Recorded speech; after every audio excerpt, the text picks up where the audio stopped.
Right then. Excited? There couldn't have been a better day than, I mean, look at it. Huntington Beach, it's summer, it's like 80 degrees. And what are we driving in? We're driving the latest from Korea. From Korea. This is the Kia. This is the new Kia. They've just gone to town on it a little bit. No, I'm very excited, Brad, because we are genuinely on the road today in what can only be described as the hottest, latest, most beautiful looking supercar on the planet. The McLaren 570s. And what a great car. And they've delivered it to us in this amazing colour. It's bright orange, so me and Brad look rather obvious at the moment going down the street. Saying that, we're just about to pull out of a car park into somebody that's in a lime green Dodge Hellcat thing. Yeah, that's not even lime green, that's almost like a pea green. It is like a pea green. It's a very odd colour choice, isn't it? But let me and you get out the car park in this McLaren, and let's see what the taps are like when you open up the taps. I've got the car actually at the moment in the raised position. Oh, you do? Yeah, that was because I've been very careful in the parking lot not to scrape any of the underneath on this car. That little noise that you just heard there is the computer telling me that I'm driving too fast in a raised position, and now the car is going to lower itself back down. So let's get the car down to vehicle lowering. Says it up on the dashboard. Now we've got the vehicle low, we can just check in our rear view mirror and in our blind spot, because what we don't want, that's McLaren acceleration, is you don't want any police around. Listen, there is a rule, right, that says that the roads have got a speed limit on them. Like this one, 65 miles an hour. But there's nothing in the rule book to say how fast you can get to 65 miles an hour. In this car, it's going to be just a shade over 3 seconds. And as you noted when we pulled out back there, is that in this car, you're not going to be subtle. You're going to be seen. Oh, no, you're going to be very obvious. Yeah, you're going to be very, very obvious. So me and Brad are very excited today to be talking to you from behind the wheel of the latest McLaren, the 570s. And we're going to take you on a little journey as to what this car has to offer and the world of supercars. But before we do, look at that. As if really professionally, Brad takes phone call. But look, work never stops, is it, Brad? It never stops. It never stops. If you need to get it, get it. I'll get it in a little bit. You need to run your camera again now. Look. Does it stop? See, it's like the Keystone Cops, us two. It really is. It's because we're doing the production on our own and driving and talking. And you know what I've dubbed this McLaren today, don't you? What, the office on wheels? This is the world's fastest podcast studio. It is, and it's the world's fastest office today because we're both working. Right, so let's give you some geography to anyone out there listening to this. Obviously, it's very hard to listen to something without seeing pictures. We are going to be posting up video and pictures of today on our website, Mike Brewer Behind the Wheel, MikeBrewerBTW.com. Make sure that you go to the website. We are also going to be putting it across our social media, but we're just going to give you a bit of geography. Right now, we're on a famous stretch of road that's called the Pacific Coast Hiway. That strip of tarmac runs all the way from San Francisco all the way down to San Diego and then down into Mexico. We are in what is the surf capital of the world. This place is called Huntington Beach. We've got the ocean to our right hand side. We've got the beautiful city of Huntington on our left hand side, and we've got a clear stretch of road in front of us, and we are driving one of the hottest cars on the planet at the moment. So all in all, not a bad day. Not a bad day at all. I mean, how can you go wrong when you're sitting here with the ocean right there, sun, there are people on surfboards, there's people on beach bikes, and we're in the McLaren. And we're in the McLaren. Now, first impressions, right, for me in this car, look at us. We're just two dudes cruising along. We're doing no more at the moment than 55 miles an hour. How refined is this car? You know, it is. Because first of all, the seats, you can feel they're going to hold you in place when you need them. But at the same time, I've got good lumbar support. I've got good lower back support. All of the footwell area, I'm not cramped. No, it's huge in here. Yeah, and we've got a supercar with air conditioning. Yeah, air conditioning's on. We've got all the toys going at the moment. And of course, I've got all the, I'm just going to hit the brakes as the brakes are good. Look at that. First time I've stamped on those. Carbon fiber brakes. Carbon fiber. They just stopped this car and it was sixpence and gripped me in the seat thanks to this very lurid which is an optional extra. It's the orange seatbelt. What do you think of the orange seatbelt? You know what? I kind of dig them. I mean, if you get a supercar, why not go? We just got overtaken by an orange Audi. An orange Audi. Right, let's Can't let that happen. Whoa, this car is quick. Whoa, that was very quick, officer. That was. Did you see how fast quick. that was? I did see that. I looked down and I went, "We're going how fast?" No, that was incredible. that was nuts. Okay, officer, we won't be doing that again. Let's give you some facts and figures about this car. Wait, Mike. If you got pulled over right there, all you'd have to say is, "I'm sorry." It was a minute where I went crazy because I saw the orange car and I thought, "How did I fall out of my car? I gotta catch up." Oh wow, that was quick, wasn't it? That was really fast. And smooth. And really smooth and lovely. That lovely. See, at the moment when you're just poodling along, dare I say, it sounds a bit like a 4-cylinder diesel once it jumps into 7th gear and it's just cruising along. But once you open the taps and mash your pedal into that carpet down there, on that beautiful drilled pedal, should I say, once you mash your foot, it sounds like a wailing Formula 1 car. It just comes alive. And that's due in part thanks to the 3.8 litre V8 engine, twin turbo at the back. This engine is good. You ready for this? You're going to love this. Top speed of this car, 204 miles an hour. 204, okay. So we can put the top down and go 204 miles an hour. No. What they do is they limit the speed once you've got the top down because they don't want you to lose your wig.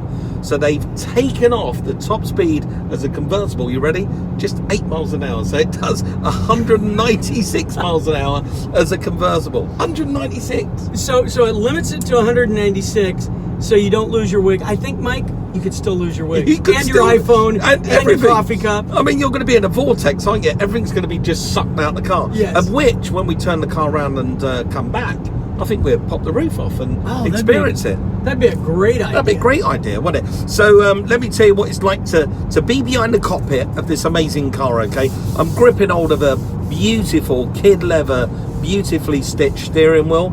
Steering wheel's got reach and rake on it, which is lovely. I can pull it out to my chest and get it into a really comfortable position. The instrument pod in front of me is all LED or LCD or whatever you want to call them. It's a completely digital pod up front, and you can do anything in there. It's like an infotainment system as well. I can adjust the settings on the car, I can raise and lower the car, I can change the way that I want that instrument pod to look in terms of colour and brightness. At the moment I've got it in orange, which is nice because it suits the outside of the car. And then in the middle of the car we've got the brains, the infotainment system, which hooks up Bluetooth connectivity. It's got the air conditioning, and it's a bit like we used to now with an iPad that's sitting in the middle of the car. Down below that we've got the more serious stuff of the buttons to play with. So we've got a selectable automatic gearbox. It's 7-speed. It's a seamless 7-speed. You don't even know it's changing gear. It just jumps from one gear to the next. Look, we're doing 37. How nice is that? I know. And when it does shift automatically, like back there, it's nice and crisp. It's beautiful. It has that little crisp pop. How nice is that? Look, we're in 5th at 33 miles an hour, saving gas, saving petrol.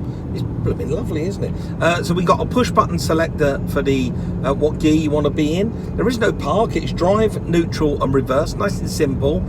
You've got an electronic parking brake, or e-brake as they call them here in America. And then above the gear selector, you've got some very serious buttons. You've got the button for launch control, you've got the button for active, which is the suspension setup, and then you've got these two toggle switches, which is where you can take this car from being a normal car into a track star just by fiddling with those buttons. And of course the all-important start-stop button, which every car has these days. Even your local little weenie hatchback will have a stop-start button these days. We've lost the ability to put a key in the car, haven't we?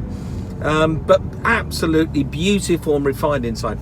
Good sound system as well. Look at the name of the sound system in this car. Yeah, Bowers and Wilkins. And you can see it's got good weighted speakers in there. So when you crank it up, it's going to be good. I also like the instrumentation. All of the, the controls that come out of the steering column. They're beautiful, aren't they? They're beautiful. They look like they're machined or something. Yeah, really everything nice. in this car feels beautifully engineered, which is what you'd want and expect from McLaren, isn't Yes. it? You want that kind of stuff. Now, in the world today, Brad, okay, we may be frowned upon. Me and you driving along the road in this car, people might think, look at those two, you know, gas guzzling, screaming up the planet, being hooligans in that beautiful McLaren. They might think that, some people, but actually they could be right, because in the world at the moment there's a real movement to electrify cars, make cars smaller, make them more frugal, make cars more practical. Do we really need supercars? But actually it's the opposite, isn't it? The opposite is true. Supercars have come into their own. I mean, when you think of back, you know, before the 80s, there weren't really supercars. It was when the Countach came out and like that. But those were rough. I mean, when we look back at them, they always had to be in the maintenance shop. Yeah. I mean, I remember a Ferrari I had in the early 90s even, 3,000 miles. It needed a timing belt. Yeah. 3,000 miles, Mike. And now these cars, they are refined. You can drive them like we're doing right now. We're right here at the historic Huntington Beach Pier, and yeah, I've seen some people walking through the crosswalk, and it's getting stares. Yeah, of course this car's going to get stares. It's absolutely beautiful to look at. But every manufacturer out there now is or has some kind of supercar in their brand, in their portfolio. Me and you spoke about brands recently, about the likes of Volkswagen. They own 11 car brands. Ford owns several 8, 9 car brands, might even be 11 actually, again. Yes. Car brands. And if you think about it, almost every manufacturer out there has a supercar. Ford with the GT. Look at that car. I mean, who would have ever thought that Ford would have an honest to goodness supercar that is out competing and on the streets and on the track. And on the track, yeah, in Le Mans. And then you've got, obviously, McLaren, then you've got Jaguar, you've got Lamborghini, you've got Ferrari, almost every manufacturer out there. Alfa Romeo, yeah, out. of course. Yeah. And Porsche, obviously, they've got that new electronic Porsche coming out. Everyone seems to have this, it seems to be the rise of the supercar at the moment. The computer has helped the supercar so much, because a car like this, to get the performance in the past, they couldn't do it. We'd be loading up. We'd be worrying about loading up the sparks and the fuel delivery and everything. Right now, the computer's managing all that so that it's not going to overheat, it's not going to get fouled out, and then at the blip of a throttle, this car will do top performance. Yeah, I mean, it feels to me, just piddling along here, and we are stopping at sets of traffic lights along the way, I could be in any old, I mean, I'm in a beautiful car, but I could be driving any old car.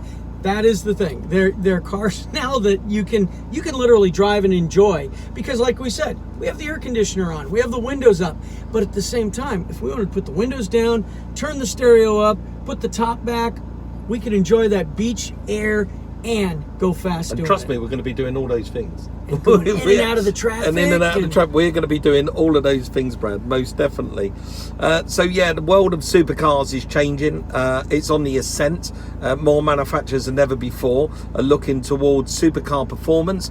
They need to have at least one of those cars in their brand, and it creates a halo for that brand. You know, people won't put a poster on the wall of a Volkswagen Polo, but they will of an Audi R8. Yes. It's as simple as that. So it gives the brand that aspirational, you know, the customer has aspirations of, I want one of those, but I can afford one of these. And, you know, we all have dreamt of it. And now you can drive it. Now you can get in this car, drive down the road. Look at that kid's face. His mouth is open. That's taking fantastic. A photo. That's fantastic. That kid's face is just awesome. There's a kid crossing the road in front of us who looks like one of the cast out of Stranger Things. The kid with the he did. He looked like him, and his mouth just fell open. He has his beach towel around, and he stopped right in the middle of the street, turned around to take a photo. Oh, absolutely. So, but that's what it's all about. Right there. Yeah, it is. That's what it's all about. Right. So let's talk about McLaren for a bit, because McLaren, as we know, is a Formula One car manufacturer. They are literally the centre of excellence in terms of engineering. I've been to their factory. Lucky you. Yeah, it's an amazing factory. I've been there a couple of times actually. McLaren is down in Woking in Surrey. That's south of London, geography-wise. Okay. So if you flew into London, you'd head south into the countryside. The McLaren factory is nestled in this beautiful landscape. It's absolutely delightful to look at. It looks like a futuristic kind of factory. Everything is so clinically clean. I know the guy that runs it, Ron Dennis, I think he's a bit OCD, because literally even the grass outside looks like somebody washes the grass with a toothbrush. It's meticulous. It's meticulous. It is absolutely. Oh look, we've got an open bit of road. Oh my God, this car is so quick. Wow. I just. I thought you said 208 was the top. It is the top. Well, that was almost half that. In a heartbeat. Officer, I wasn't breaking any law, I promise. Yeah, it's really easy to lose your license in this, isn't it? I can imagine that it would be, because it's one of those cars, like so many of them, that it wants to be let loose. It wants to be turned loose, and you want to hear the motor. You want to hear it scream. You want to feel that transmission pop through the gears. Every bit of that I love. Every single bit. Rear view mirror, lady behind us, she's got a Louis Vuitton iPhone case out, and she's snapping a picture. She's taking a picture of my butt, my rear. It's quite nice, isn't it? It is quite nice. Your big orange butt. My big orange butt, and it is a big orange butt today. It really is. So there's a 488 Especial going the other way. There's a GT3. That's what's amazing about this road, Mike, is that this is a weekday, and we're seeing that kind of all those supercars cruising up and down. At the weekend, it's they have supercar shows here on the beach in these car parks. Yeah, it's amazing. The factory itself is so clinically clean. It's unbelievable. The factory, and they do factory tours. So if you're ever in England, see if you can get a look in and look it up. People out there, and see if you can get a factory tour down to the facilities. It's well worth going to see. Just don't arrive with muddy feet. Yes, please don't. No, they would wash you before you went in. I'm convinced of it. I was the dirtiest thing in that factory. I was the dirtiest thing. When they engineer the cars and make the cars, you could eat your dinner off the floor.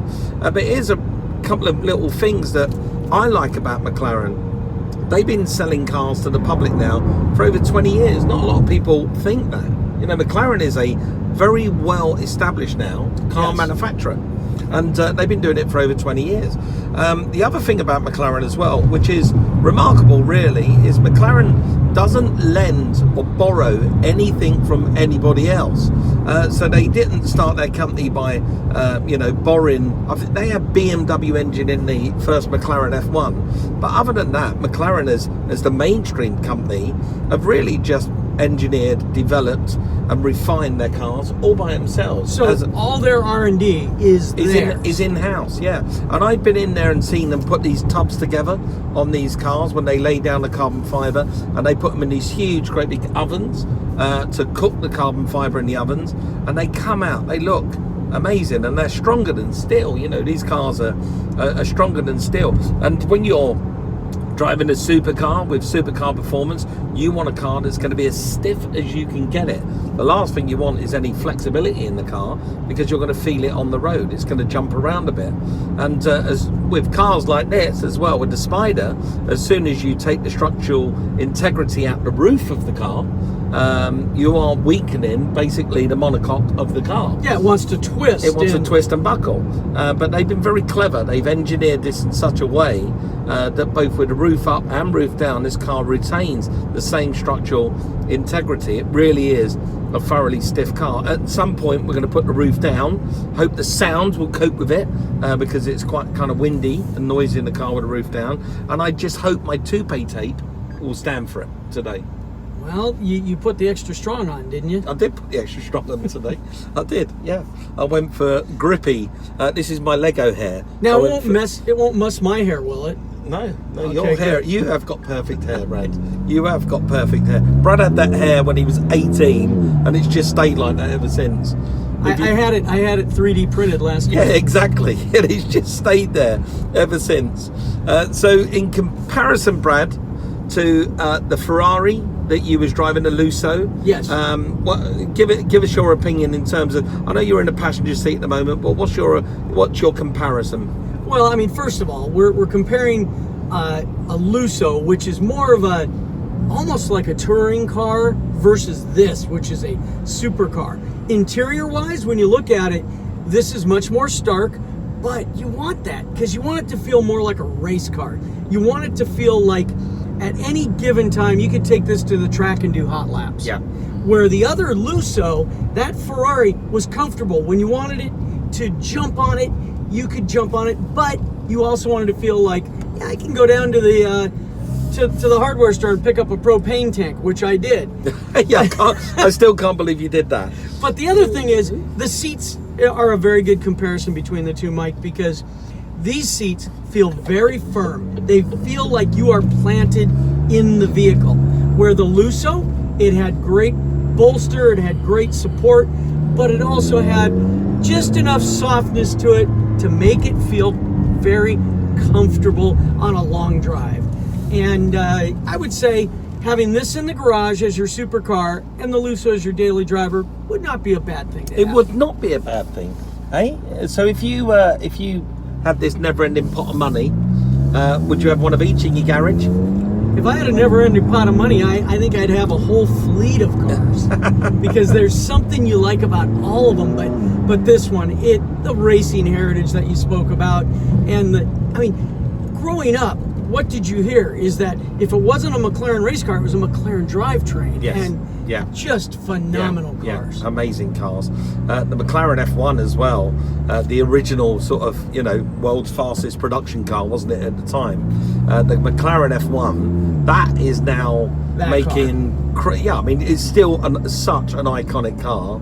And I was at a private collection. Somebody had one in a private collection, and he only had it delivered like 2 days before, and he showed me pictures of the car being delivered to him, and it was delivered with 2 security guards. Wow. Because the car was that valuable. I think he paid something like 15 million for it, and it was that valuable, this car. I don't know if it was a low production number, but he had it turned up with these 2 great big guys in tight suits and little black ties, and dark sunglasses on, to make sure that nothing happened to his. But then saying that, if me and you were lucky enough to go and buy either Charlotte or Michelle a $15 million ring, I think I'd want a security guard to deliver it, wouldn't you? Yeah, and to put it in the safe so that she can never wear it and get it stolen. Yeah, exactly. So yeah, I see why they did that. Now, I was in Monterey, you've been to Monterey, and you see supercars on every corner up there during Automotive Week. One year, I was out and went out to one of the car shows at the golf course, and there was an F1 McLaren sitting parked at an angle like this on the golf course parking lot, and I went, wow. To not only have that car, then there's the next guy who has that car and he actually drives it, doesn't just collect it. Yeah. Then there's the guy who drives it and just parks it on the lawn. Yeah, of course. Amazing. Of course, amazing cars.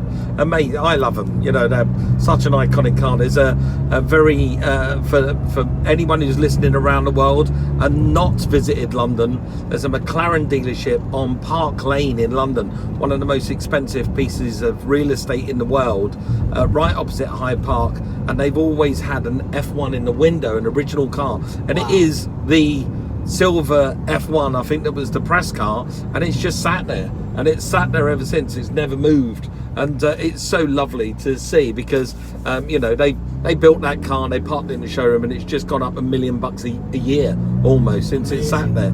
Yeah, absolutely incredible. Now we are gonna get the roof off, Brad.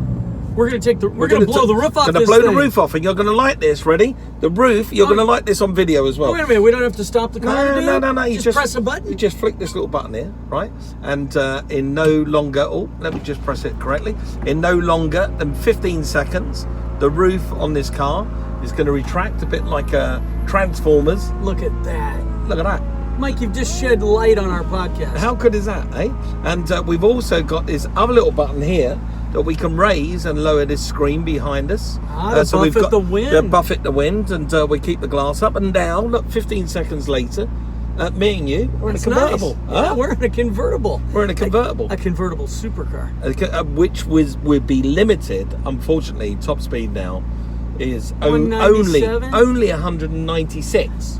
Only. I'm not happy anymore. No, I'm not I happy wanted to about go that. 208. So let me tell you about the price of this car. This one is the one that we're driving today. Stock price of this car is $200,000. Okay. It's comparable, isn't it, with other? Okay, let me manufacturers? rephrase. We compared it to the Lusso before. Yeah. The Lusso's 150,000. Well, 100,000 more on the base price already.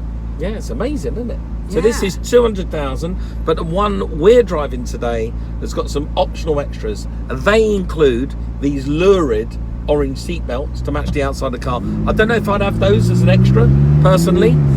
We've got the facility on this car to raise and lower the ride height electronically, particularly if we're going into a car park or going up a multi-story car park and you don't want to scrape the car. You can raise and lower it, and that's another extra on this car. And this one's got the luxury pack.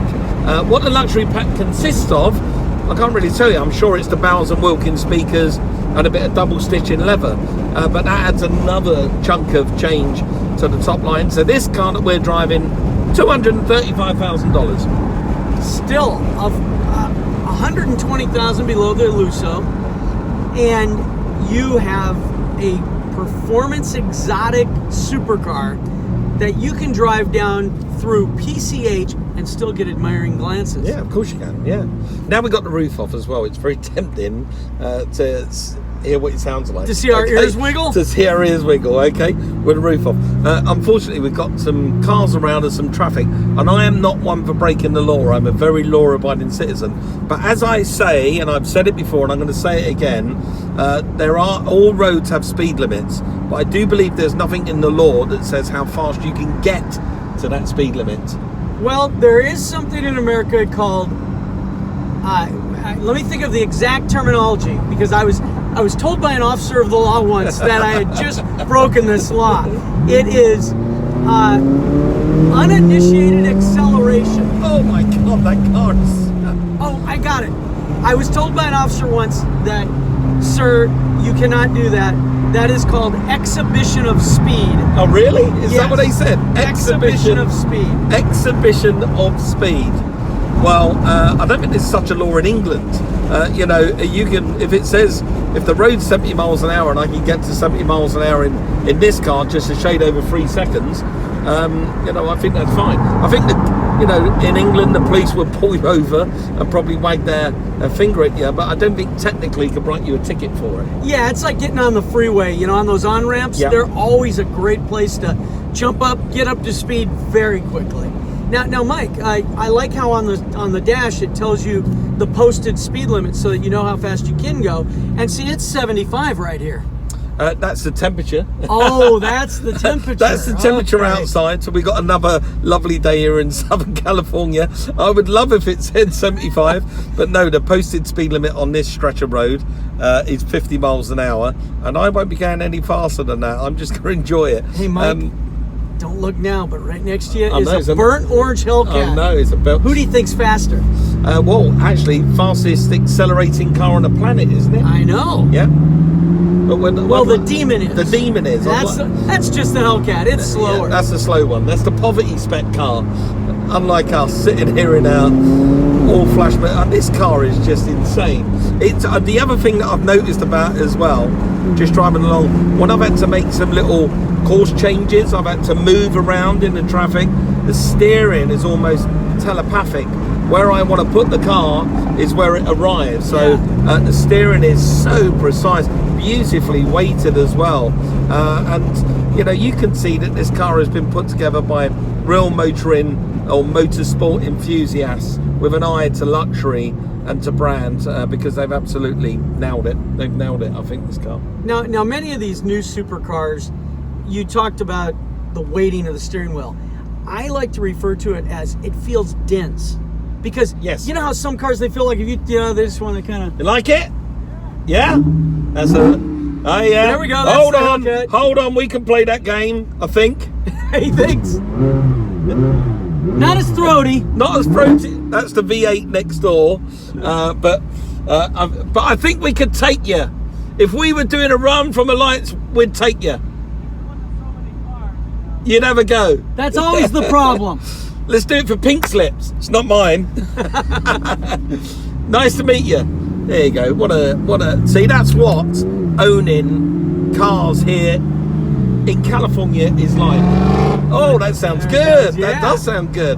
Yes. So that's nice. So you just got a little bit of live there, people, of what it's like to be out here in Southern California. Wherever I'm driving out here, whether I'm in my little Porsche 911, whether I'm just cruising on the way to work, you'll always get somebody that gives you a thumbs up and a smile, and people are very willing to talk about cars with you.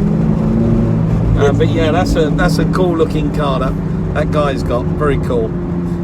So, what do you think then, Brad? Do you love it? I do. I mean, there wasn't a question that I was going to love it. From the day we walked into that McLaren dealership in Newport Beach, you look at them all. You look at the colors.